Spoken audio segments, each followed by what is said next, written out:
Sí. Hoy seguimos con el tema que habíamos comenzado la semana pasada y estábamos viendo, nosotros, no sé si recuerdan, en capítulo 2 5 pasos para la predicación narrativa según el texto, ¿no? Entonces, 5 pasos de la preparación de un sermón. Primero, investigue y medite el texto. Segundo, encuentre un mensaje central. Tercero, haga un puente con la vida real. Y cuatro, plantee una aplicación.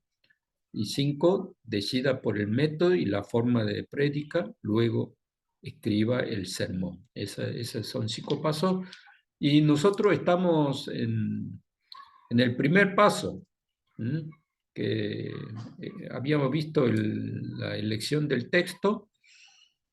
Hicimos un ejercicio práctico y en ese primer paso, si hemos elegido el texto, tenemos que sentir el texto, es decir, tenemos que meditar el texto, ¿no? Entonces, para meditar el texto, primero comenzamos con una oración. ¿M? Entonces, habíamos hablado la importancia de la oración.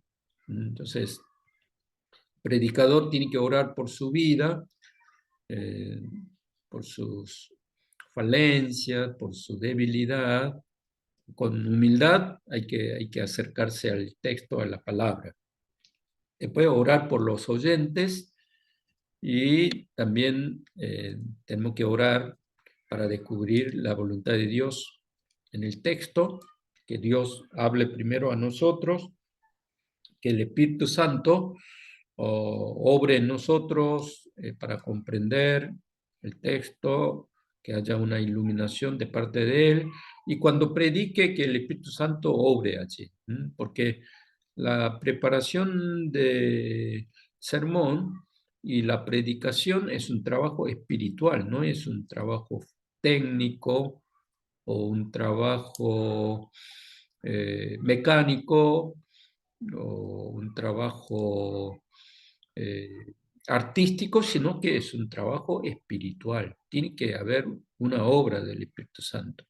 Entonces, hablamos de este gran hombre, gran predicador, George Hippel, que él trajo un gran despertar espiritual del siglo XVIII, no solamente en Inglaterra, sino que este predicador trajo un gran avivamiento en Inglaterra y después la llama de avivamiento también trascendió Inglaterra, sino que se fue a Estados Unidos.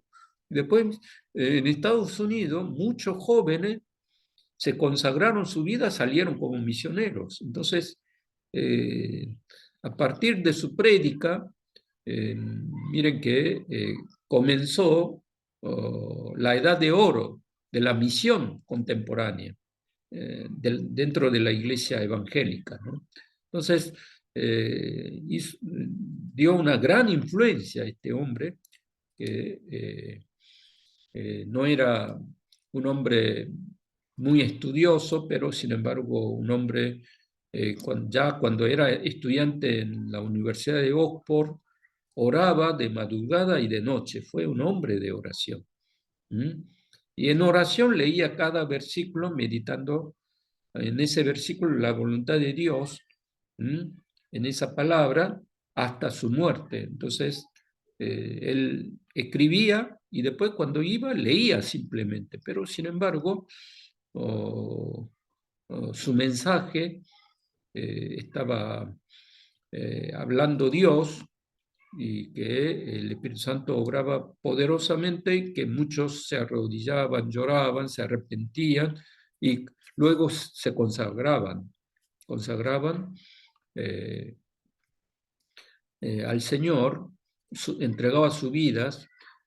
Por eso que él fue un gran predicador, hombre que trajo el despertar espiritual y que también influyó a Juan Wesley, el fundador de la Iglesia Metodista, pero él simplemente fue evangelista, predicador, pero en cambio Juan Wesley sí, él pudo llegar a organizar una iglesia, pero él iba y predicaba simplemente, ¿no? Entonces, nosotros no conocemos muy bien de él, pero sin embargo, miren que fue mentor de Spurgeon y también de Martin Lloyd Johnson, que los dos son considerados como grandes predicadores contemporáneos, ¿no? Entonces, miren que este hombre, Charles Spurgeon, se le dice como el príncipe de los predicadores, príncipe de los predicadores.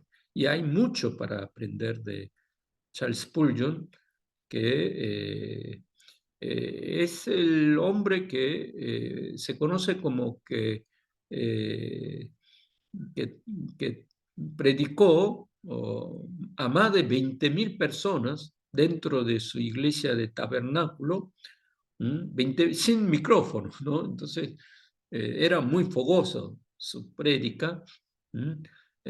Si hablamos de la vida de Charles Spurgeon, él nació, por supuesto, en Inglaterra, ¿no? En un pueblo pequeño, chiquito, en un pueblo, ¿no?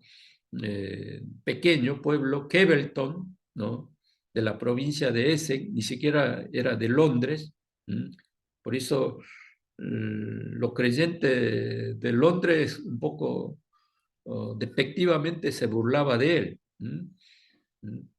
Y que él no pudo, porque la madre de Spurgeon tuvo 17 hijos, entonces miren que en una familia numerosa era muy pobre, no pudo ir al colegio, por eso él de una educación académica no tuvo esa educación académica yendo a colegios, universidades, pero sin embargo él creció porque la madre le hizo leer el libro famoso de John Bunyan, Juan Bunyan, del Progreso del Peregrino, y el libro de los mártires de John Fox.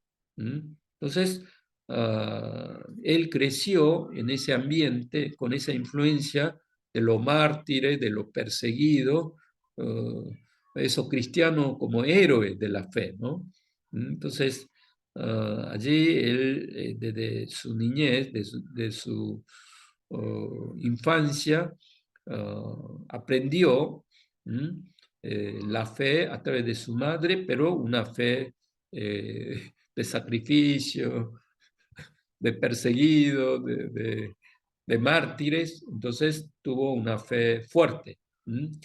Y que luego se mudó a Cambridge, pero no tuvo una educación formal, sino que él estudió personalmente, su estudio personal. Por eso es un pastor más autodidacta que universitaria, ¿no? Universitario. Pero él amaba y valoraba profundamente el estudio. Entonces leía muchísimos libros de los teólogos, de los pensadores, pero más de los pensadores puritanos.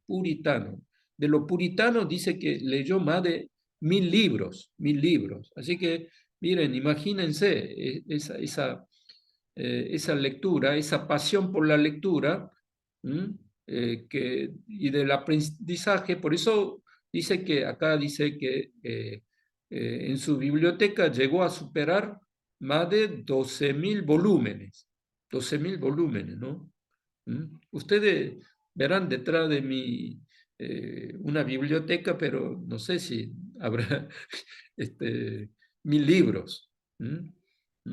Pero miren que en esa época un libro era carísimo, pero él en su biblioteca tenía esta cantidad de libros y eso significa que era un lector eh, que no solamente leía, sino que era estudioso, estudioso. Y que esas lecturas, los libros, trajo profundidad en sus prédicas y que esto siguió en toda su vida. Entonces, normalmente leía, dice, 6 libros por semana. Y podía recordar lo que había leído y dónde lo había leído, incluso años después.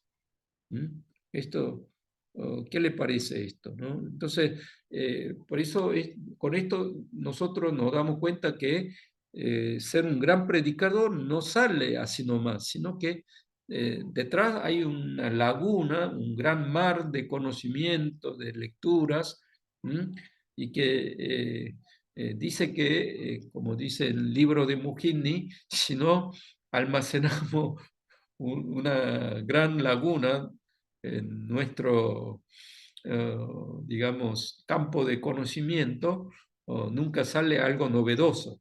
Continuamente hay que leer libros de bestsellers que está en el tiempo de hoy y que cómo impacta en la sociedad y cómo se va transformando la sociedad. Por eso tenemos que leer mucho libro. Él fue un gran estudioso, lector, y por eso que pudo influir poderosamente a muchas personas, a muchos cristianos.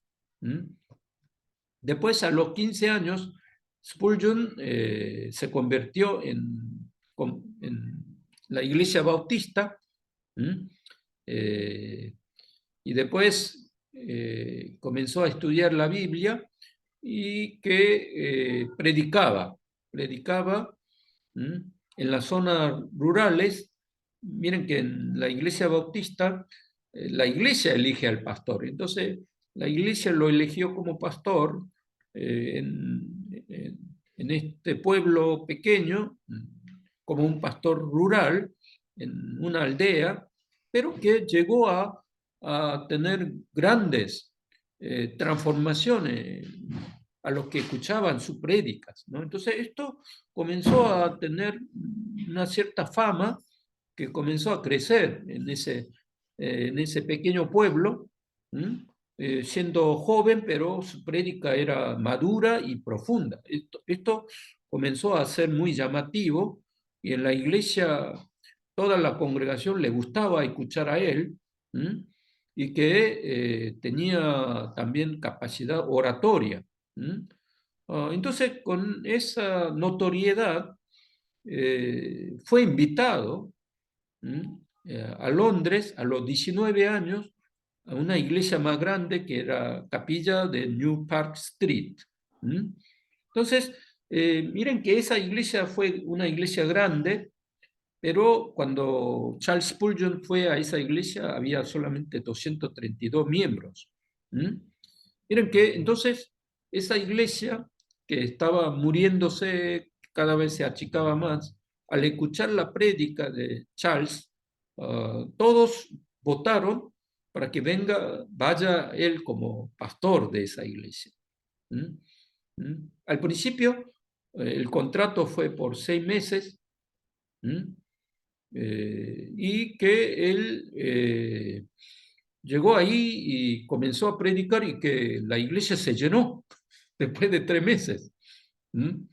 Entonces, y que esa iglesia, miren que cuando él comenzó a predicar, después de medio año, comenzó a haber 5.600 miembros.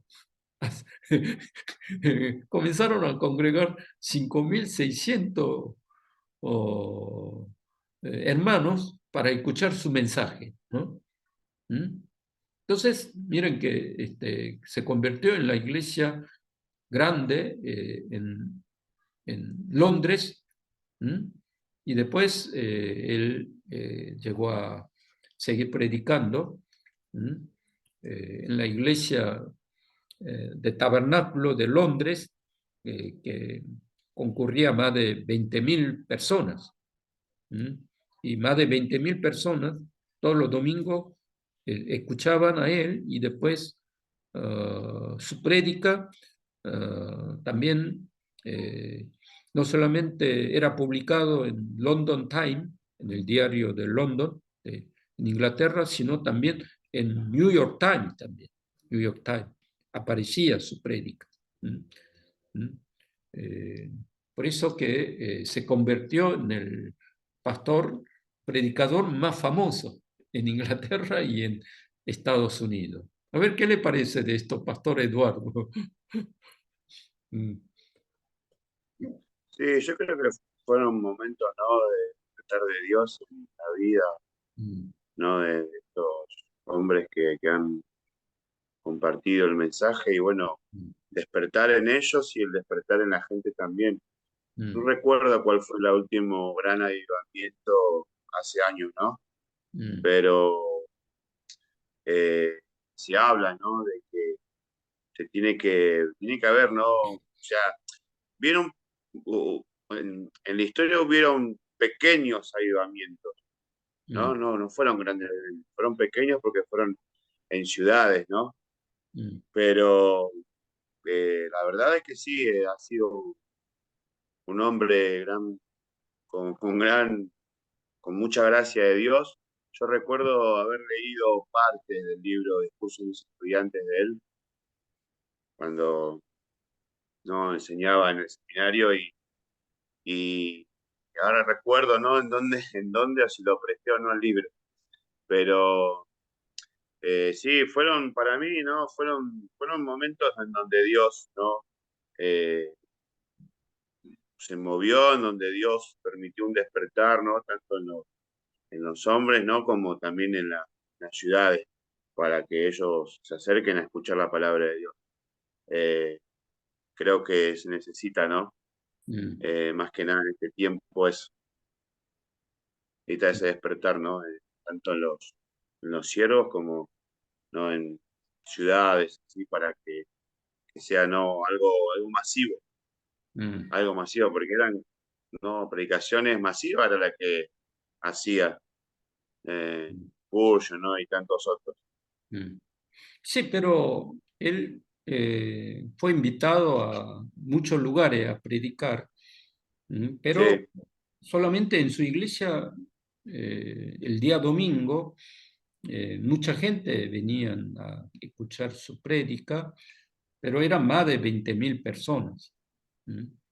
Y que la gente le gustaba escuchar a él. Entonces, ah, claro. Claro, por eso se digo, convirtió en la o sea, iglesia más todo fue, o grande sea, en Inglaterra. fue una obra de Dios que Sí. Mm, utilizó, ¿no? mm, Tanto a él como a otros tantos también, y mm, Dios, ¿no? mm, Estaba en medio de todos esos movimientos que mm, hubo en la historia, ¿no?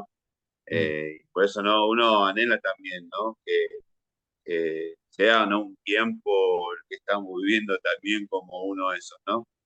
Para que no solamente una ciudad, sino toda la nación, ¿no? Pueda realmente volverse o convertirse al Señor. sí, Hay que orar mucho por eso, ¿no? claro. Por Hay eso que fue orar un mucho. hombre de oración y también de estudio. ¿Mm?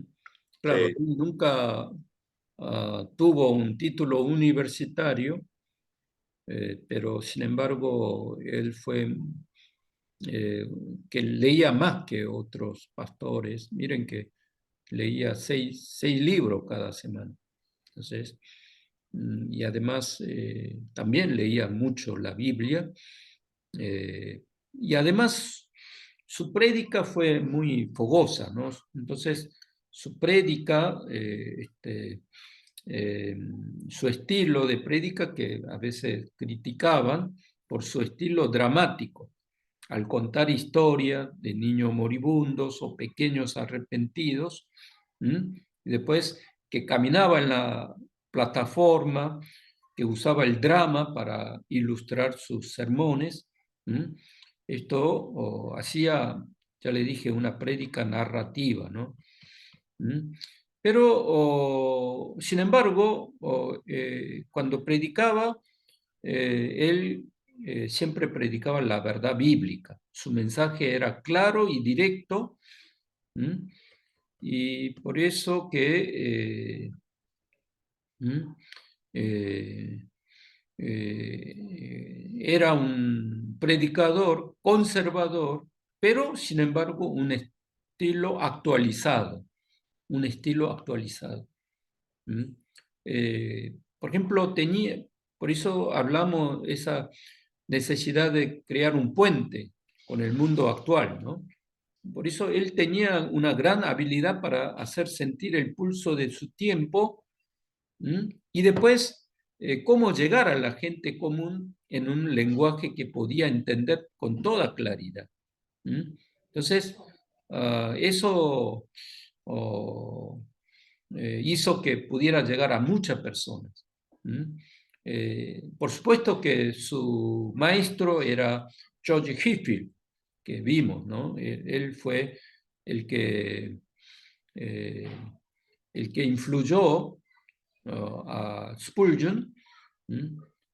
Por eso ustedes investiguen después para monografía la vida de George Whitefield, que es un gran predicador que influyó a Spurgeon, a Martin Lloyd-Jones. Por ejemplo, Martin Lloyd-Jones es conocido como un gran predicador expositivo. Se le dice como el rey del predicador, pero al príncipe se le da Spurgeon. Pero miren que cuando él es considerado como que el mejor predicador de la historia del cristianismo. Entonces, pero ¿de dónde sale esa fuerza espiritual? Spurgeon decía que salía de la oración. Por eso cuando la gente caminaba por la iglesia, que era tabernáculo metropolitano, dice que Spurgeon estaba en la sala de oración, en el sótano. El sótano era el lugar donde él oraba, meditaba la palabra, y que allí la gente que visitaba la iglesia siempre vio a él de rodilla intercediendo. Y siempre decía que aquí está el poder de esta iglesia. Mire, una iglesia más de 20.000 personas. Por eso que él estaba en contra del darwinismo, del evolucionismo, que estaba de moda en Inglaterra, pero él siempre predicó temas fundamentales de la escritura. Y, y que siempre quiso que la escritura, la palabra de Dios, llegue a las personas. Pero también su vida personal también fue un ejemplo. Miren, Charles Spurgeon era un predicador de la oración. Spurgeon creía al mover temas fundamentales de la escritura. Él aconsejó a los ministros que se alejaban del evangelio, era peligroso. Pero también tenía un gran corazón, Charles Spurgeon, porque siendo pastor de una mega iglesia, cuando murió en 1892, en enero, día 31, dice que murió siendo muy pobre. Eso es lo que fue muy llamativo a la persona, porque miren, una iglesia muy, muy grande, la más grande en Inglaterra, fue invitado a predicar a muchos lugares, ¿no? Él recibía un montón de dinero, de ofrenda, la iglesia, pero todo ese dinero usó para los ministerios. 66 ministerios él financió, dice, ¿no? Y, y que ayudó a muchas personas necesitadas, amigos, familia que tenían dificultades, él los ayudó y que cuando murió, murió siendo muy pobre, ¿no? Para él, ¿no? Entonces, eso hizo que él fuese muy respetado hasta el día de hoy por su coherencia, no solamente con su grande prédica, sino también su vida. Testificaba, acompañaba a él y su ministerio. ¿Mm? A ver, de esto, ¿qué te parece, Federico? A ver, sí. Mm, Y, y la verdad que dio un ejemplo como Cristo, digamos. mm, Creo que reflejó a Cristo en su vida es- y de seguir sus pasos, ¿verdad? De Jesús, porque marcó una generación, marcó su consagración, digamos, sí. su devoción al Señor y a la palabra. Mm, Creo que aplicó claramente y fuertemente lo que estamos estudiando de mm, enfocarnos en lo que es la oración mm, y el ministerio de la palabra. Es un ejemplo total para esto. mm. Sí, amén. Sí, por eso que es muy importante la oración y después la importancia de la meditación de la palabra, del pasaje que hemos elegido. Si hemos elegido ese texto, entonces tenemos que meditar con la lectura, con nuestros ojos, pero no solamente hay que meditar con nuestros ojos, sino hay que meditar leyendo en voz, con voz, en alta o a veces en voz baja. ¿Mm? Y también memorizar esos pasajes, memorizar esos pasajes. Eh, así que, Ernesto, ¿podés leer Salmo 119, verso 97? ¿Mm? Sí, pastor, ya lo leo acá. Mm. A ver, Salmo 197. sí, 190, no, 100, 119, verso Sí, 97. No iba a encontrar nunca. ya Mm. lo encontré acá. Sí. 97, a ver.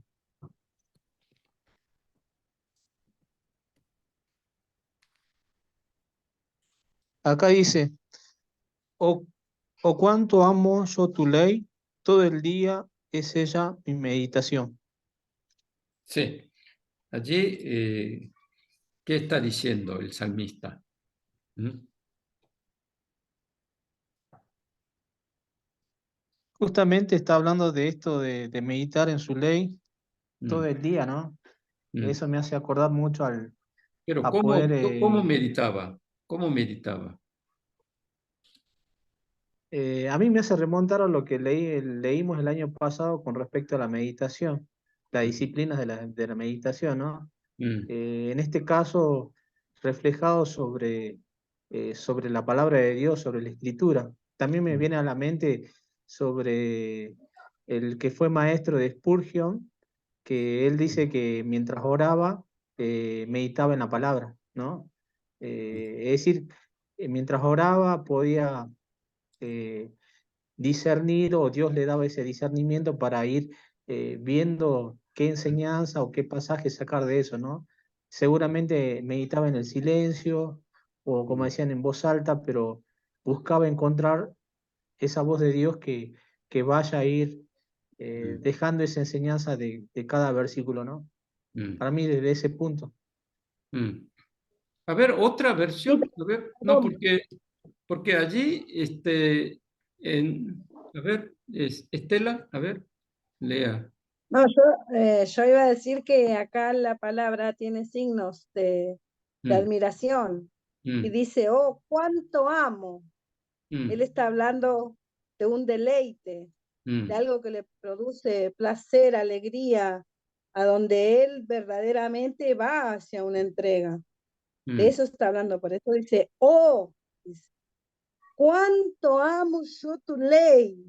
Está diciendo, cuánto amo tu palabra, cuánto amo encontrarme contigo. Creo que acá se trata, él está hablando de algo personal, de algo íntimo, que es la palabra de mm, Dios, verdaderamente entrar en lo profundo de la palabra. Por eso lo dice así con signos Sí, de sí, pero admiración, creo yo. en otra versión, ¿no?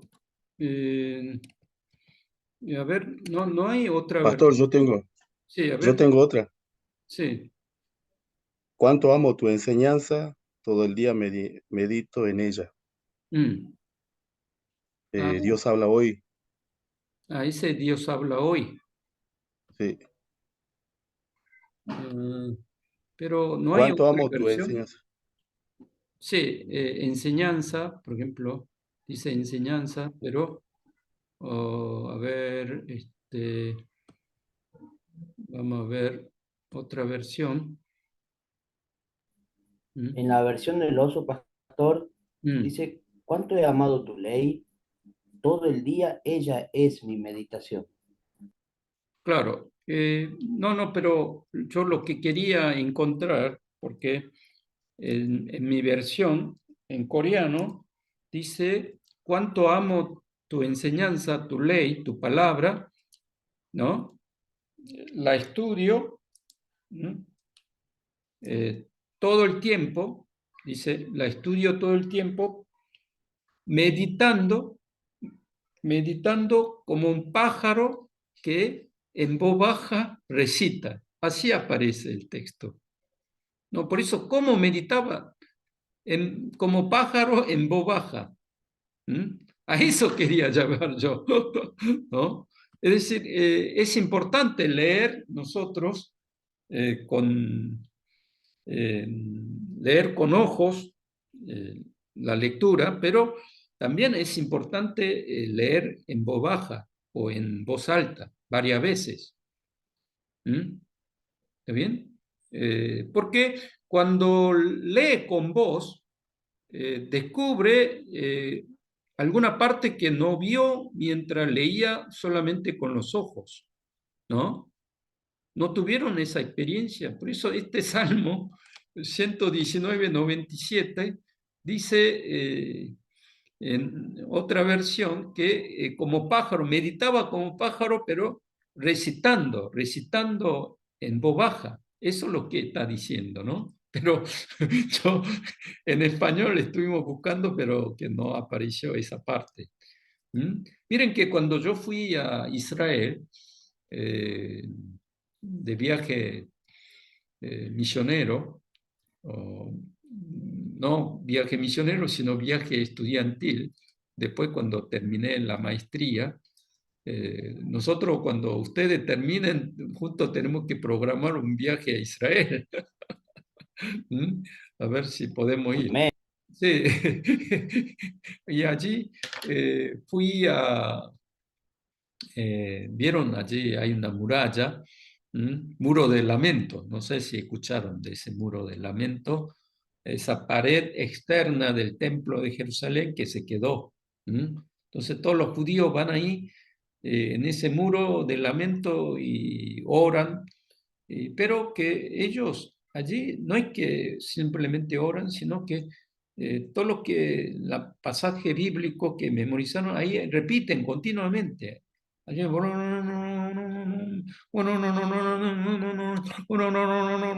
así, ¿no? Repite en hebreo. Así, ¿no? Entonces, uno cuando va ahí se escucha. No son 10 personas, sino cientos de personas, no sé, rabinos, judíos que están allí en ese muro del lamento, tocan con la mano y después recitan. Por eso también es importante meditar, como dice Salmo 119:97, meditar eh, con voz, porque uno descubre cosas que no encontró cuando simplemente leía. Después, también es importante eh, hablar esos pasajes que eligió en voz, porque ya uno, antes de predicar, ya tiene que ir practicando su pronunciación, eh, cómo transmitir esos pasajes, porque a veces de de vista por ahí lo sabe, pero cuando uno, si no hace esa práctica, cuando está al frente predicando, quizás no está preparado. En ese sentido, tienen que habituarse ya con esos pasajes, leyendo varias veces en voz, y que cuando uno lee varias veces con su labio, con su voz, en la preparación del sermón, entonces ese pasaje se hace algo propio, propio, y luego es como que repitiendo en voz baja o en voz alta, sea como lo que haga, pero sin embargo allí el Espíritu Santo también da nueva iluminación o entendimiento. A ver, de esto, ¿qué le parece, Cristian? Sí, pastor, el Espíritu Santo en la meditación, en la búsqueda, la que nos lleva al entendimiento para poder desarrollar el mensaje. Sí, no, pero meditar con voz, repitiendo esos pasajes, ¿no? No solamente leer esos 5 o 6 versículos con vista, sino que leerlo con voz, con labios. Eso es muy importante. Y luego, tercer paso, es importante la memorización. Uno repite con labios varias veces, y después esos pasajes, antes de predicar, si medita memorizando, no solamente en el momento de la predicación, ya como lo tiene memorizado en su cabeza, no necesita mirar la Biblia, sino que ya con sus ojos puede mirar a los oyentes y transmitir más efectivamente en la comunicación, en el momento de la prédica. A ver, de estos, Estela, a ver qué te parece. Sí. Y mire, creo que el hecho de tener muy, pero muy presente el recordar el texto, el recordar el pasaje que vamos a leer, es algo tan importante que se nota en la meditación, en el repetir, como dijo usted, en el estudiar, en el meterse en el texto. Porque si yo voy a predicar algo, creo que lo primero que tengo que memorizar es el texto que voy a utilizar. Porque si yo no memorizo el texto, aunque sea, ¿dónde estuvo la meditación? ¿Dónde estuvo la oración? ¿Dónde estuvo la búsqueda? Ahí es donde se nota, es muy importante para un predicador tener en suma importancia recordar el texto que vamos a utilizar. Claro.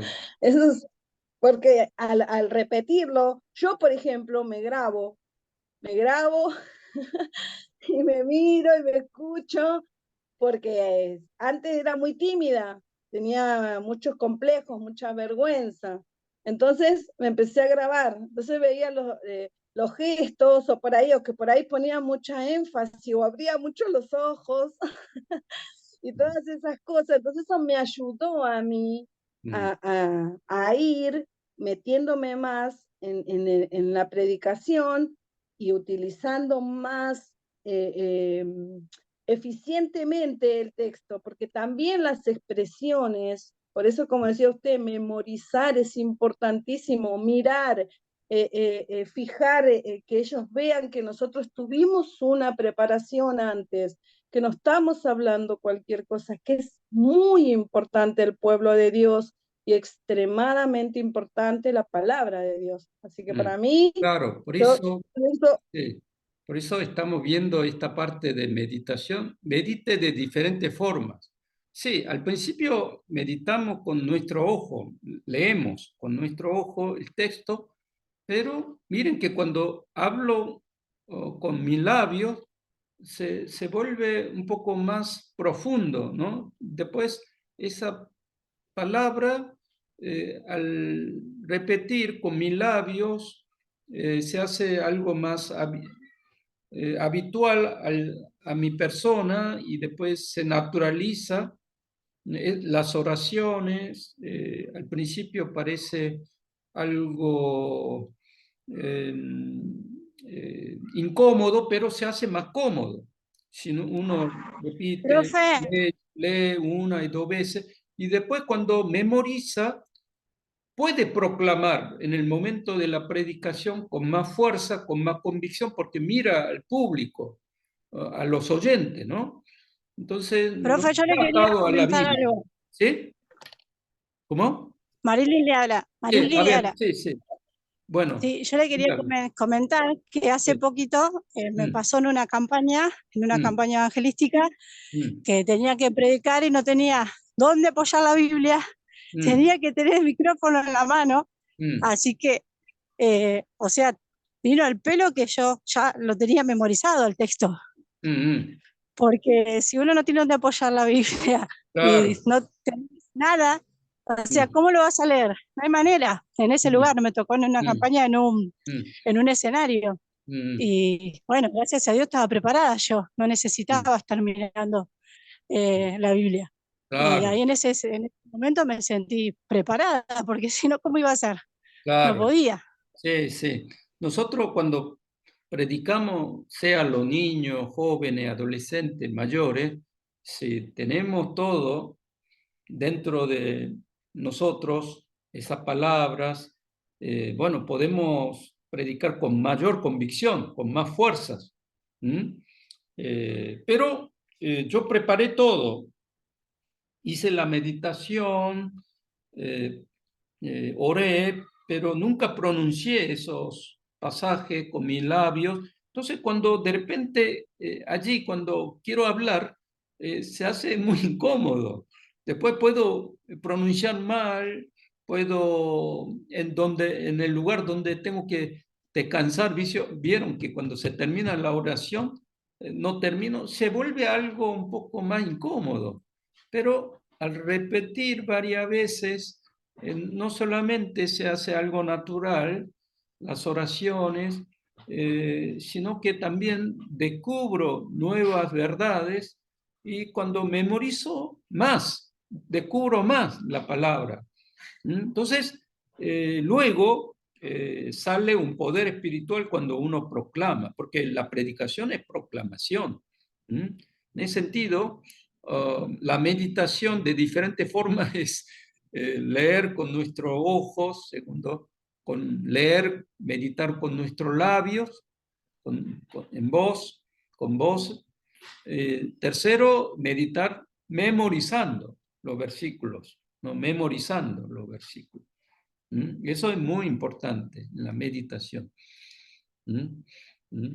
Porque la meditación no Quería, es solamente, a ver acá qué significa esta parte, este versículo, no. Sí, después viene el estudio, pero al principio hay que leer estos pasajes, ¿sí o no? Después está esta parte que medite con diferentes versiones de la Biblia. Medite con diferentes versiones de la Biblia, pero acá en esta parte eh, eh, eh, vamos a primero escuchar a los compañeros, porque acá vamos a hacer un trabajo práctico, un ejercicio con Hebreos capítulo 10, verso 25, porque las diferentes versiones nos ayuda a conocer la diferencia de palabras, expresiones y estructuras de los pasajes elegidos. Por eso es muy importante meditar no solamente de diferentes formas, sino con diferentes versiones de la Biblia. Entonces, vamos a hacer un ejercicio práctico con este único versículo de Hebreos 10, 25. Por ejemplo, si yo predico este domingo, eh, no vamos a elegir un solo versículo. A veces sí podría un solo versículo, pero para hacer ejercicio, bueno, vamos a hacer con un versículo. Pero antes de eso, bueno, vamos a escuchar la exposición o el libro, Pastor Federico y Pastor Leo, hoy, hasta capítulo 13, y después vamos a hacer este ejercicio juntos, de Hebreo, capítulo 10, verso 25. Ustedes abran la Biblia y después vamos a profundizar, ¿no? Porque esta parte que la Reina Valera dice, no dejando de congregarnos como algunos tienen por costumbre, sino exhortándonos, y tanto más cuando veis que aquel día se acerca. Ese versículo, vamos a hacer un ejercicio práctico de cómo, por qué es importante meditar y leer diferentes versículos. Ya profundizando, viendo diferentes versículos, ya entramos en la profundidad del texto. Y eso nos ayuda a meditar eh, para poder recibir la palabra de Dios, sino también predicar a la congregación. Profe, no Sí. sé si nuestros compañeros tienen la aplicación de My Bible, que ahí nos había enseñado el profe José Luis, todas las diferentes versiones en el celular para comparar. Claro, sí, sí. YouVersion también aparecen diferentes versiones. Hoy miren que sobran aplicativos, sobran versiones, porque antes cuando yo era estudiante teníamos que comprar BibleWorks, BibleWorks, instalarlo en nuestro notebook y, o a veces nos daban 2 CD, ¿no? O disco para, ¿no? Para dejar grabado, pero hoy en día sobran aplicativos. Pero vamos a hacer trabajo práctico con Hebreos 10:25, pero antes, a ver, vamos a escuchar al Mojindi. A ver, si podés comenzar, Pastor Fede. ¿Tenés algo de Bueno, sí, buenas noches. PowerPoint? Sí, PowerPoint o si no, solamente en la parte oral. Claro, sí, hice Sí, sí, está bien. una aplicación, un bosquejo, digamos, Bueno, bueno. para ir aplicando, ¿verdad? Mm, Más o menos tipo como un fichaje, mm, sacando por ahí algunas palabras que me llamaron la atención y compartir así con ustedes. mm, Y bueno, el capítulo 1, que sería el Consejo de Diáconos, el título, en este capítulo se presenta, digamos, la problemática fundamental del relato, ¿sí? Y se puede ver cómo se desplaza todo este problema con el tema de la reunión de consejo de diáconos. Y mm, que en este consejo de diáconos se, se expone al pastor la insatisfacción de la congregación específicamente por las predicaciones de él, del pastor. Y el relato lo que va mostrando o se puede percibir es que esta insatisfacción es en la mayoría, digamos, de la congregación, de hermanos que inclusive que han decidido irse a otra congregación o ya no asistir más a la iglesia. Y hasta el punto que, bueno, él también habla como diciéndole a su perro, si vos estabas por lo menos y hubiese tenido un voto, decía en el relato el pastor. O sea, es como que la mayoría, digamos, estaba insatisfecho con su predicación. Y en este capítulo aún avanza más que lo que habla su esposa o comenta, que ella misma le dice que por ahí él no ponía todo el corazón en su sermón. Entonces ahí se va ampliando más o profundizando más que el problema era la elaboración de sus predicaciones. Y entonces él habla, bueno, como diciendo tal vez todos esos 10 años que ha pasado, como una monotonía, digamos, de lo que está viviendo ya, y tal vez aún con la decisión de tal vez dejar el ministerio y dedicarse a tal vez a vender como vendedor o como promotor, digamos. Entonces vemos ahí que está teniendo aún él una insatisfacción en su ministerio. Y una frase por ahí que me gustó del capítulo, eh, contrarrestando lo que le pasaba a él y lo que estaba sucediendo, esta frase de Spurgeon que le dice la esposa que si Dios te llama a predicar el evangelio, no te rebajes en el camino para convertirte en rey, ¿verdad? Que, bueno, una frase que se adjudica a Spurgeon, este gran predicador que estuvimos escuchando, y bueno, ahí podemos ver su convicción, ¿verdad? Como predicador. Entonces, contrarrestando todo por ahí lo que estaba pasando con el pastor. Entonces, ahí el capítulo 1 se presenta esto, el problema fundamental, digamos, de la novela, a través del consejo de los diáconos. Después seguimos con el capítulo 2, que ahí hay un encuentro con el profesor de él, el doctor Ocampos, que viene a ser como tal vez la figura es, que va a traer, digamos, como una restauración o tal vez una solución a lo que él le está pasando. Esta figura del doctor Ocampo empieza con animándolo a que no abandone la iglesia, sino que le dé vigor y nueva vida a su predicación. Esto ahí va más afirmándose por ahí lo que él necesitaba, ¿sí? Tener un vigor y tal vez una renovación en su predicación. Es- Le motiva a que trabaje con su predicación, que lo mejore, que lo revitalice. Con estas palabras lo anima. Le enfatiza la importancia de renovarse, ya que el ministerio no es como una carrera, sino como un maratón. Y hablando de que tiene que perdurar con el tiempo. Y bueno, y para esto hay que renovarse, ¿sí? Para seguir adelante tiene que renovarse. Así como tal vez el apóstol Pablo le dice a Timoteo que avive su don, sí, él también le habla de esto, que él tiene que avivar ese don.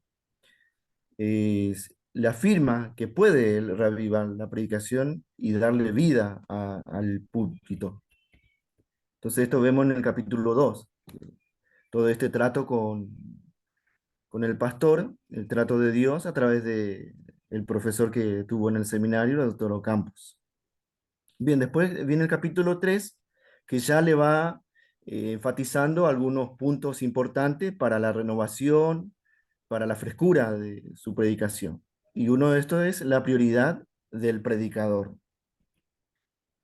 Es, entonces, a través de Hechos, el capítulo de Hechos 6, el doctor Campos, el profesor, le enfatiza la prioridad de la oración y la palabra, antes que toda actividad que se presente.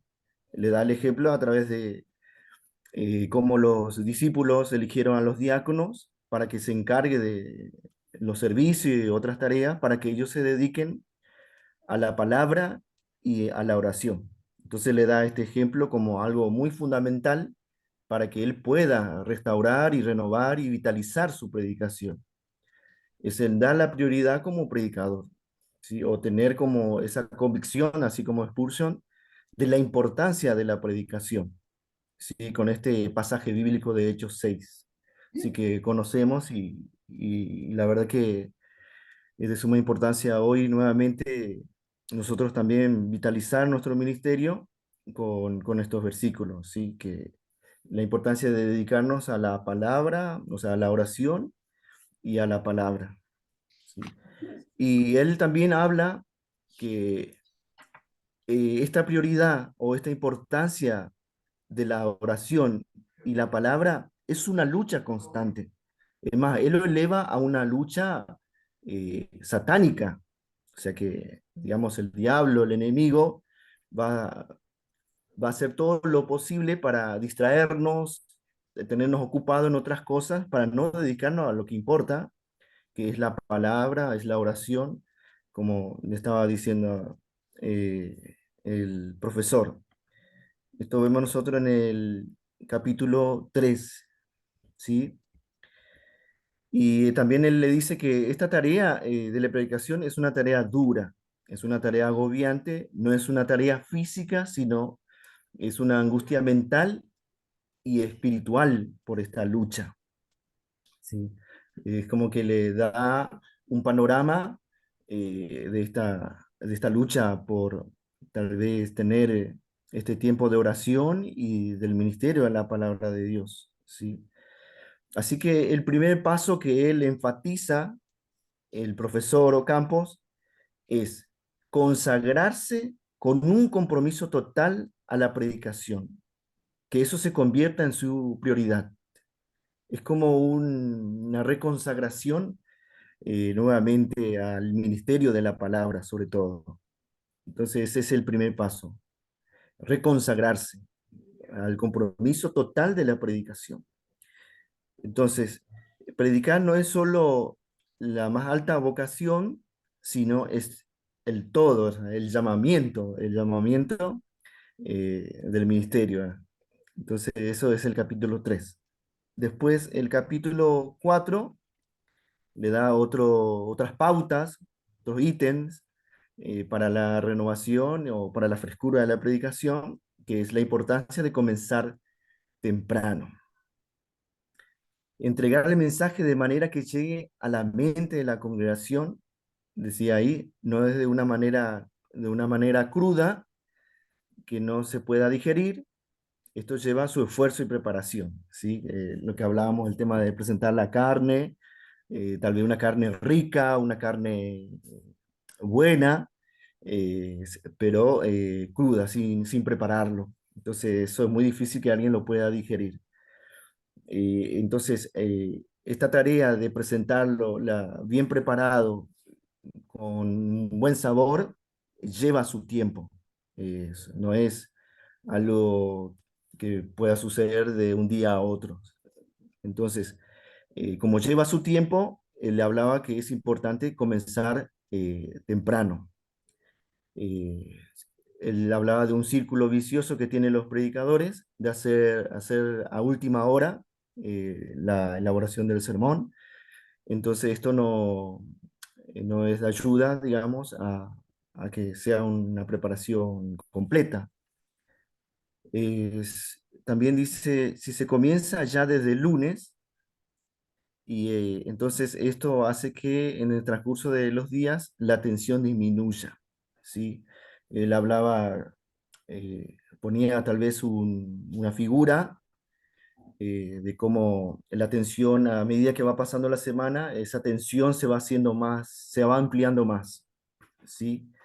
Pero si él comienza de temprano, de los primeros días de la semana, es como que se anivela la tensión, como que se distribuye más la tensión, ¿sí? Entonces no le ocurre lo que por ahí le estaba pasando, que llegaba toda última hora y él estaba muy tensionado para eh, su prédica o para elaborar la prédica.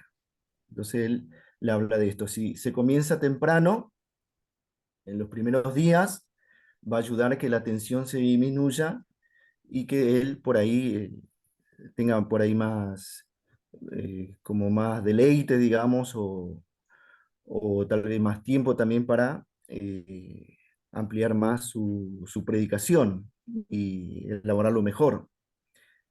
Eh, Dice una frase que se enfatiza es ataca temprano y ataca a diario. Eso traerá más información y energía, llenando tu reserva y no vaciándola, ¿sí? Ya que él hablaba de que por ahí a veces nosotros nos llenamos o estamos, cuando salimos recién del seminario, tenemos todos los libros, materias que hemos acumulado Y entonces empezamos a entregarlo a la congregación, pero con el tiempo como que nos vamos desgastando y vaciando de eso. Entonces, él hablaba de que tal vez el dar tiempo y comenzar temprano nos va a ayudar a llenar nuestras reservas y a no vaciarnos.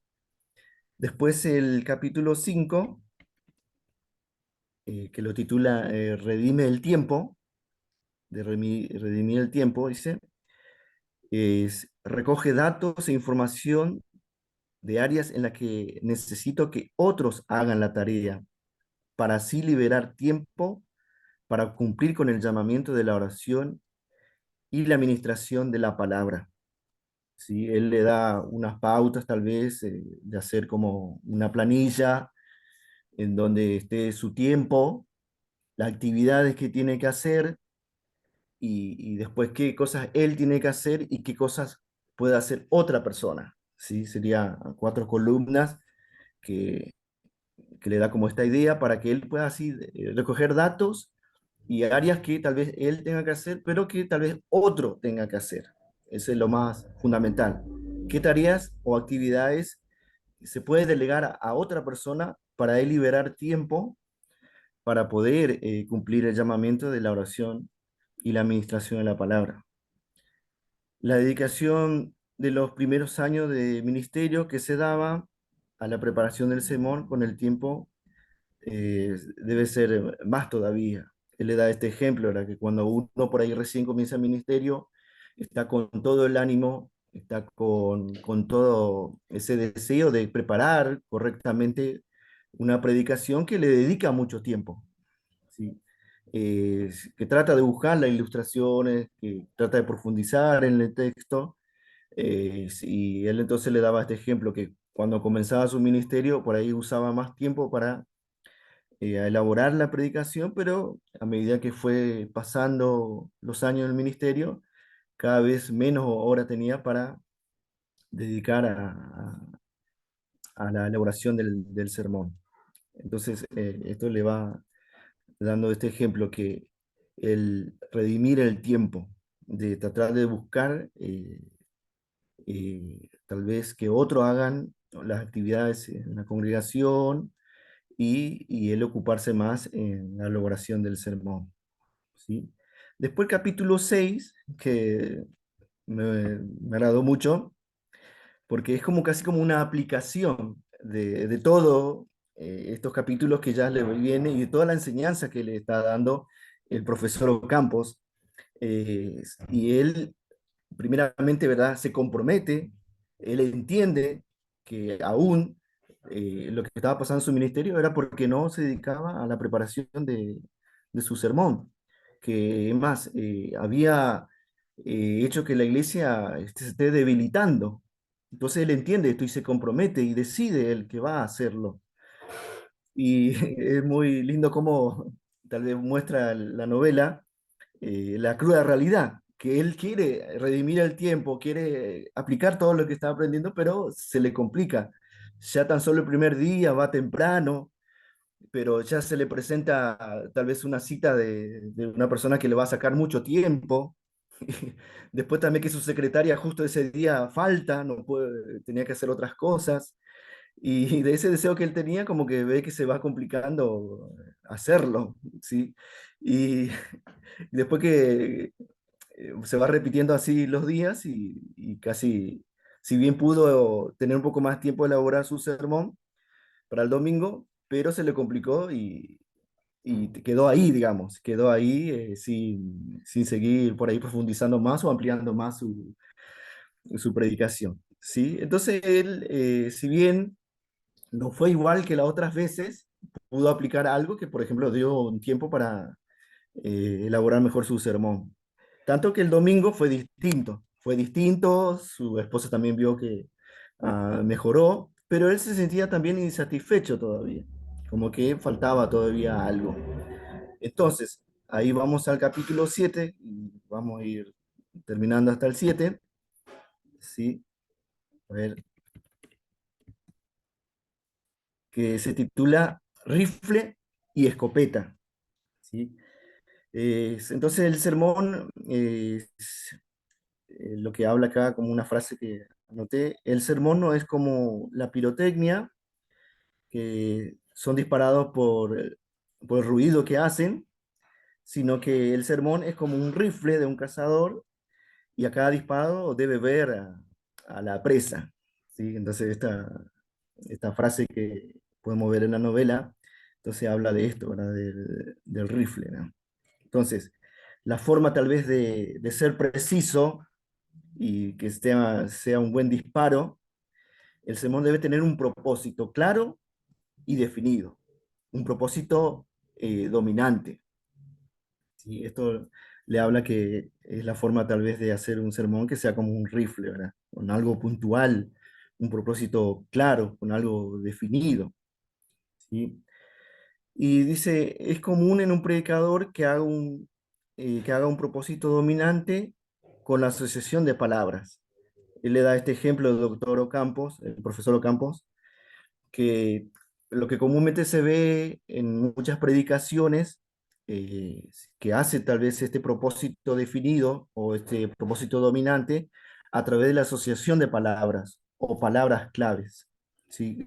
Por ahí los sermones que comúnmente conocemos, que con una palabra se va repitiendo. En este caso él le daba el ejemplo de un predicador que era el dar. Entonces a través de la palabra dar, enfatizaba el propósito del sermón y iba así, tal vez dando versículos y con esta palabra de dar, ¿sí? Pero bueno, pero esto eh, tal vez no se respeta y no es fiel al texto comúnmente. Esto hace que estos predicadores utilicen la Biblia para dar sus propias ideas. ¿Sí? Si bien el sermón hay un propósito claro, hay un propósito definido, que por ahí eso es lo que está bien, pero lo malo es que no se ajusta al texto o tal vez utiliza la Biblia para presentar sus ideas. Entonces, este es el contraste, digamos, que tal vez hay un propósito definido, una idea clara, pero no está correcto en el texto. Pero bueno, pero por lo menos esto le da claridad de qué es el tema de ser como el rifle, digamos, algo puntual. Y después entonces el profesor le va aclarando que la forma para poder elaborar de una forma clara y definida el propósito es haciendo una declaración del propósito con palabras bien claras, que se deben extraer y que se debe descubrir el propósito de Dios en esa porción de la escritura. Como estamos hablando nosotros, el tema de la exégesis, el tema de que el texto sea el rey. O sea, ya el propósito está ahí en el texto y es el descubrir ese propósito del texto para poder exponer y declarar el propósito. ¿Sí? Entonces él le habla que la declaración del propósito sería el destino. O sea, ese sería el destino del sermón. Y la estructura del sermón sería como el vehículo para alcanzar ese destino. ¿Sí? Entonces, nosotros teniendo en cuenta lo que Dios quiere decir en el texto, ahí está nuestra declaración de propósito, ese sería el destino, y el sermón tenemos que estructurarlo para llegar ahí a ese destino. ¿Sí? Y tal vez una de las formas para presentar o declarar el propósito es a través de los aforismos, ¿sí? Y bueno, es como que esto él lo presenta o la novela presenta como algo curioso, como algo que por ahí no lo entiende muy bien claramente todavía el pastor, ¿sí? Para entrar al próximo capítulo. Pero esta es la forma para hacer como un rifle, ¿verdad? Presentar, declarar el propósito y una forma más específica y correcta es a través de aforismo, porque esto hacía Jesús y lo hizo muchas veces Jesús. Y bueno, el próximo capítulo se va a aclarar más de los aforismos. Muy bien. Federico, un aplauso, un aplauso. A ver, ¡Aplausos! sí, sí. Muy bien, muy bien, muy bien. Excelente, excelente. A ver, algunas opiniones de lo que hemos visto en la primera parte, la exposición de Fede. ¿Alguien que quiera hacer alguna opinión, observación o quieran hacer acotaciones? Claro, ahí vemos que nosotros, el primer punto, investigue el texto y medite, ¿no? Segundo paso es encuentre el mensaje central. Claro, allí es que el mensaje sea claro, bien focalizado, y que tiene que haber un mensaje, ¿no? No dos mensajes o tres mensajes, sino un mensaje claro. Eso nos ayuda y después con una ilustración y después con una buena aplicación podemos transformar a las personas, y que creando un puente con la vida real puede que los oyentes puedan aceptar la palabra de Dios y vivirla, ¿no? Vivirla. Así que, Pastor, Alberto, ¿quiere decir algo de lo que escuchó o de lo que estamos viendo? Sí.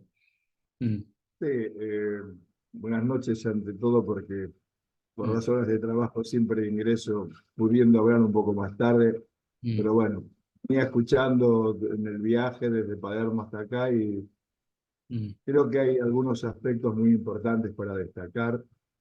Y uno de ellos era cuando venía viendo a la persona que había leído tantos libros, la importancia mucho, de leer mucho. Porque entonces no estamos hablando de lo que opinamos, de lo que nos parece, sino que estamos recibiendo una instrucción a través de la bibliografía, y esto nos enriquece mucho. ¿Por sí, qué, desde mi punto de vista, es necesario y es imprescindible? Porque cuando nosotros nos dirigimos a la congregación, no estamos dando opiniones diversas, sino que estamos dando la palabra de Dios. Y eso es sumamente delicado para hacerlo. No podemos decir lo que nos parece, parafrasear, buscar ejemplos que nos han pasado, porque no vamos a lograr que la escucha pueda entonces transformarse y entender qué es lo que Dios le quiere decir. Y por otro lado, uno de los inconvenientes que podemos tener es que tenemos varias tareas.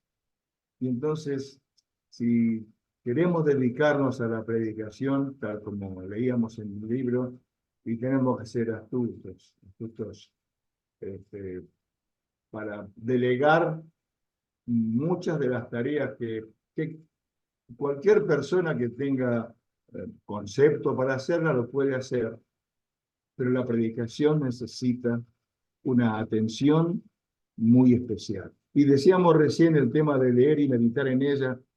Claro que sí, tenemos que profundizar en esa lectura y sentirla para poderla hablar con ese sentimiento y con ese mismo sentimiento que Dios nos habla, porque Dios nos ha hablado durante todo el Antiguo Testamento y Jesús ha hablado como persona y lo leemos a través del Nuevo Testamento.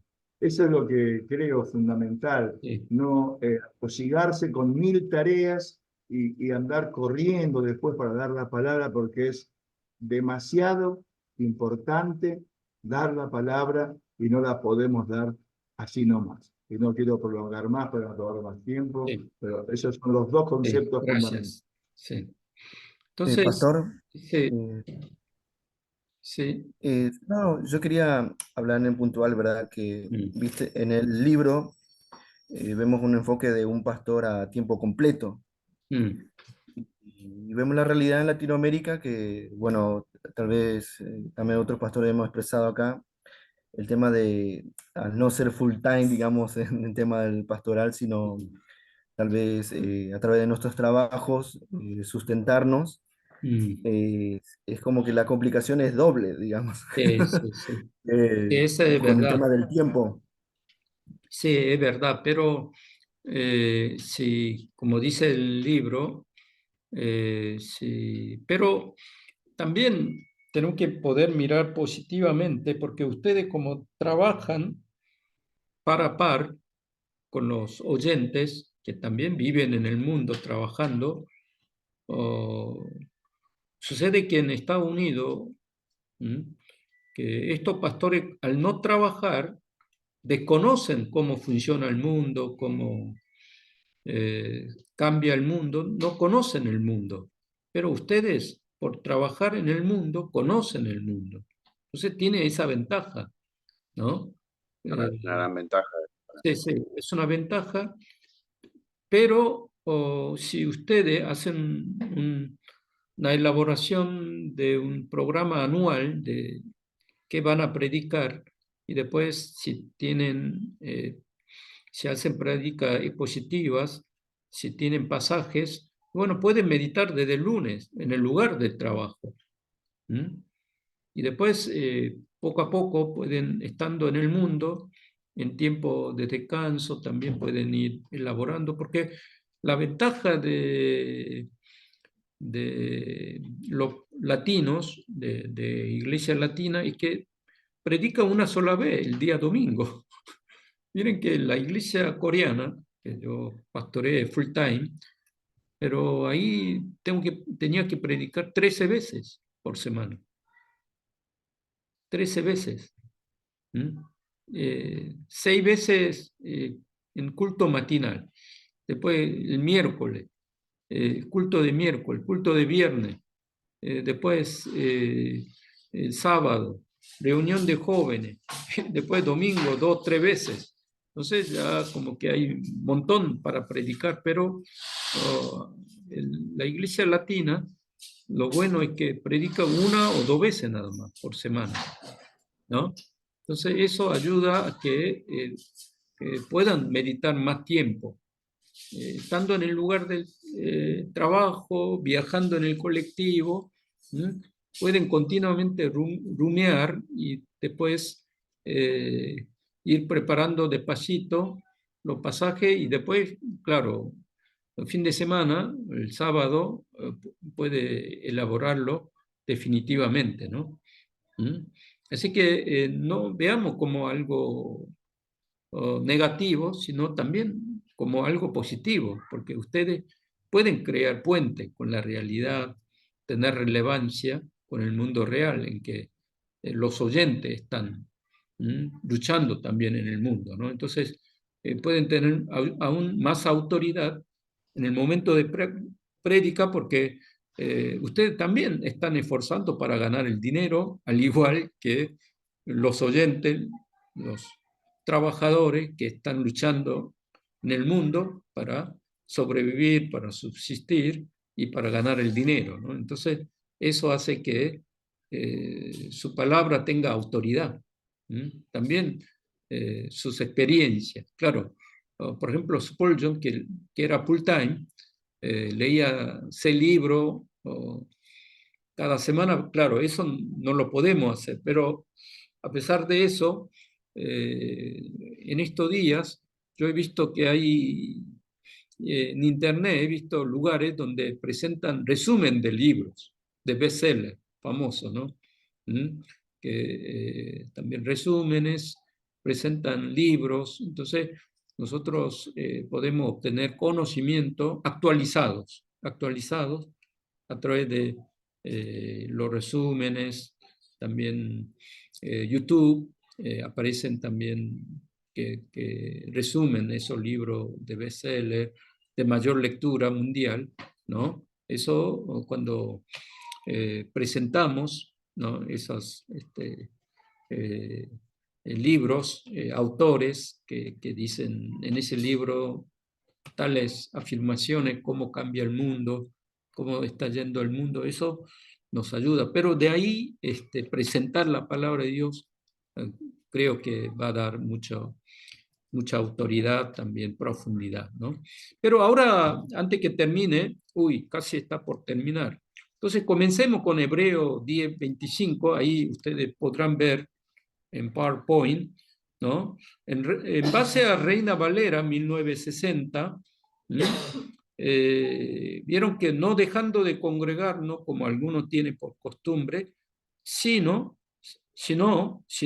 exhortándonos, ¿no? Entonces, tanto más cuanto veáis aquel día se acerca, ¿no? Entonces, esto es lo que dice, pero ustedes tienen que leer con otras versiones.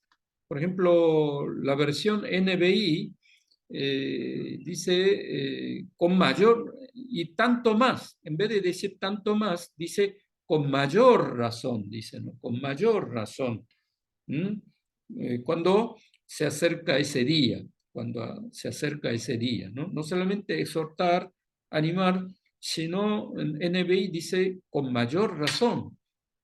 Dice, después, Biblia, Dios habla hoy, no dejemos de asistir a nuestras reuniones. Ahí como que está un poco saliendo del texto original, pero allí se hace algo más claro, ¿vieron? Que no dejemos de asistir a nuestras reuniones. Entonces, se hace una contraposición de algunos, cuando se acerca aquel día, algunos van a dejar de congregar, pero nosotros, en contraposición, animemos, exhortamos, porque se acerca el día del Señor. Eso es lo que dice. Por eso aquí en Dios habla hoy, se especifica qué día es, Entonces, cuando vemos diferentes versiones, nos damos cuenta en qué parte tenemos que hacer estudio e investigaciones para profundizar dentro del texto, ¿no? Dentro del texto. Por eso, según Dios habla hoy, se hace énfasis en el día, pero ese día es el día del Señor, ¿no? Día del Señor. Así que también aquí vemos que en otro dice, no dejemos de congregarnos, no dejemos de reunirnos, pero aquí nos especifica qué reunión es. No dejemos de asistir a nuestras reuniones. Entonces allí también el énfasis está en la reunión, Entonces tenemos que un poco estudiar qué reunión es esa reunión o esa congregación. Entonces, supongamos, vemos en inglés, ¿no? Hay una versión ESV, English Standard Version, ¿no? Entonces allí también en inglés es bastante cercano al texto original. Es decir, que dice, no seamos negligentes en reunión, reunión, together es juntos, ¿no? Como algunos que hacen por costumbre, como que esa negligencia como que se convierte en una costumbre, ¿no? Como una costumbre. Pero, ¿no? En contraposición, encouraging one another. Entonces está diciendo que encontremos, entusiasmemos juntos uno a otro para que tratemos de que haya mayor reunión, que vengan todos a la reunión. Eso es lo que está diciendo. Y después, al final, and all more as you see they drawing near. Entonces allí está diciendo que cuando se acerca aquel día, porque cuando vemos que se acerca el día, ese día, tenemos que hacer con mayor razón. Esto es lo que está diciendo en inglés. Entonces, neglecting está en gerundio. Estamos viendo que la importancia, vemos la estructura, el verbo, y allí comparando, el gerundio es una acción que continúa, ¿no? pero que está en contraposición con encouraging. Encouraging también, eso de enfatizar o hablar, también animar, como dice aquí en Reina Valera, dice, ¿no? En Reina Valera dice exhortar, ¿no? Pero dice Reina Valera exhortar, pero acá encouraging está diciendo animar, fortalecer, ¿no? Fortalecer. Y después ese día está en mayúscula. Vieron que en inglés está en mayúscula, pero en Reina Valera no está en mayúscula, dice aquel día nada más. Por eso acá, al estar en mayúscula, nos damos cuenta que no es un día común, sino es un día especial. Y bueno, ¿qué día es especial? Es el día de la venida del Señor. Allí estamos viendo en diferentes versiones, nos acercamos digamos, a conocer más al texto y nos damos cuenta que Dios, a través de diferentes versiones, como que Dios habla al predicador, al que lee, y también habla a los oyentes. Entonces, vayamos aquí viendo en griego y en castellano. Ustedes, si es corto en griego, pueden encontrar interlineal, ¿no? Griego interlineal al castellano. A ver, no sé, después ustedes van a decir, uy, quiere que sepa el griego, ¿no? Inglés, ¿no? ¿No? Pero miren que le muestro interlineal, a ver, ¿no?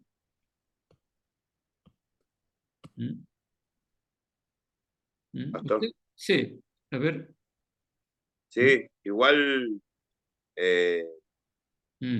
Hebreo le escribe siempre a la comunidad que quería volverse al antiguo sacrificio, quería volver atrás, ¿no? Y entendiendo eso, también habla del día del Señor y bueno, o sea, habla más que nada, ¿no? A esa comunidad que pretendía o quería, ¿no? Volverse a las raíces judías, digamos, sacrificio, ¿no? Del Antiguo Testamento. No, pero espere un poco. Entonces, acá, no. Cataleitontes, dejando atrás, no dejando atrás. Este ten es artículo, ¿no? Epis sunagogen. Reunirnos juntos, reunión de juntos. Eso significa de eutón, de nosotros mismos, katos, eto, ¿no? Según como costumbre algunos, animando acá el texto original, para calontes es animando, ¿no? Dando fuerza. Y tanto, aún más, tanto como están viendo acercando aquí el ten emeran, el día. Entonces, allí nosotros tenemos que evaluar qué día es, qué reunión es, ¿no? ¿Qué reunión es? Volvamos al texto, porque aquí en PowerPoint no sé. Sí. ¿Sabe que estaba leyendo la versión Palabra de Dios para Todos? Y dice, algunos están faltando a las reuniones. Y eso no está bien. Reunámonos para animarnos unos a otros. Y con mayor razón, ahora que vemos que se acerca el día. Claro. Por eso, cuando, por ejemplo, yo análisis texto en griego, la Reina Valera, ESV, ¿no? English Standard Version, es muy buena traducción. ¿Por qué? La reunión, que es episunagogen, ahí sunagogen, de ahí viene sinagoga, ¿no? Epi juntos. Sinagogen viene de sinagoga, de la reunión. Epi, en el original no habla de cualquier reunión, sino es la reunión cúltica. De la reunión es cuando no está hablando de congregar para comer, para hacer el asado, para reunirnos, para hacer coinonía, evangelismo, no está diciendo, sino estás hablando de la reunión, de adoración. Allí que la palabra dice que algunos por costumbres estaban tomando negligencia,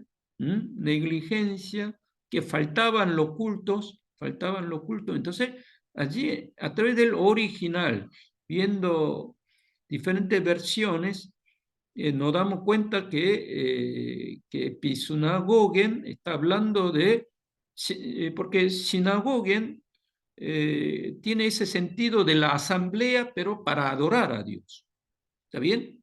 Pero si nosotros leemos en castellano, no nos daríamos cuenta de esto. Pero al leerlo en original, porque eclesía es otro término de la iglesia, pero tiene ese sentido más de la asamblea, de la reunión, que nos congregamos, pero sinagogen tiene ese sentido de la asamblea, de la reunión cúltica, de la adoración. Por eso ya, por la palabra misma, nos damos cuenta que está hablando del culto, que no falten cultos, ¿no? No falten cultos. Y después la partícula adversativa sino, en original es Alá. Vimos que en griego es Alá, ¿no? Presenta una fuerte contraposición y advertencia. Por eso se usó Alá, ¿por qué? Porque está diciendo que Dios está diciendo fuertemente, ¿no? Con mucha advertencia, no hagan eso, sino que hagan esto. Eso es lo que nos damos cuenta cuando leemos diferentes versiones. Y después, cuarto, el día que corresponde, ten emeran, tiene el artículo, acá ten, es el artículo, es decir, el día, ese día. Por eso en inglés estaba en mayúscula, es decir, que no es cualquier día, sino es el día especial, el día de la venida del Señor. El día de la venida del Señor. Por lo tanto, en conclusión, esta parte de la oración, meditación en diferentes versiones, nos ayuda a través de estos pasajes poder entender al predicador y a los oyentes qué palabra está queriendo dar Dios. Dios quiere dar una palabra. Entonces, si leemos diferentes versiones, meditamos, profundizamos en inglés, también en interlinear, allí cuando conocemos la palabra en original, nos acercamos más a lo que dice el texto. Allí ya el texto mismo nos está hablando, Dios, a nosotros. Y después habrán obtenido la dirección del estudio del texto. Por eso, cuando vemos diferentes textos, claro, lo que nos apareció era la reunión. ¿Qué reunión está hablando? Después, ¿qué día? Entonces, eso nos ayuda marca una dirección para poder profundizar y estudiar acerca del texto. Entonces, por eso miren que Charles Spurgeon, él fue un autodidacta, pero dice que leía en griego, en hebreo, así, la Biblia, sin un diccionario, y sabía totalmente el hebreo y el griego. Entonces eso hace que cuán importante es profundizar conociendo idioma original y también no solamente leerlo en español, sino también poder leerlo en inglés también. A ver, Teresa, que está, a ver, puede dar una última opinión y después con una oración de usted terminamos la clase de hoy. Sí. Estoy con problemas de conexión, pastor. Sí. Perdí casi todo Sí. por intentar Mm, conectarme. mm, Pero más o menos pude leer un poquitito las diapositivas y mm, es cierto, es necesario conocer los idiomas más cercanos a cómo se escribieron los originales, porque entonces se puede captar mejor el sentido de lo que Dios quiso decir en su momento y en su contexto. De todos modos, hoy en día los que no manejamos un hebreo o un griego o de pronto algunas palabras en arameo, tenemos la ayuda de la Biblia Peshitta, por ejemplo, mm, que es de la traducción del arameo, que nos acerca más a las palabras que utilizaba Jesús en su lengua materna. mm, De todos modos, tenemos buenos comentarios bíblicos mm, y eso nos acerca a querer buscar digamos, en el texto aquellas palabras claves en esos diccionarios, ya sea en hebreo o griego, y poder entender un poquitito más ese mensaje que Dios quiso dar en aquel tiempo, mm. Sí, para hoy, ¿no? sí, Para nosotros. sí, para nosotros también. Sí. Sí. Bueno, sí, bueno, terminamos con una oración porque ya pasó un poco de tiempo. Sí, usted puede orar, sí, y terminamos. Bueno, Sí. te agradecemos.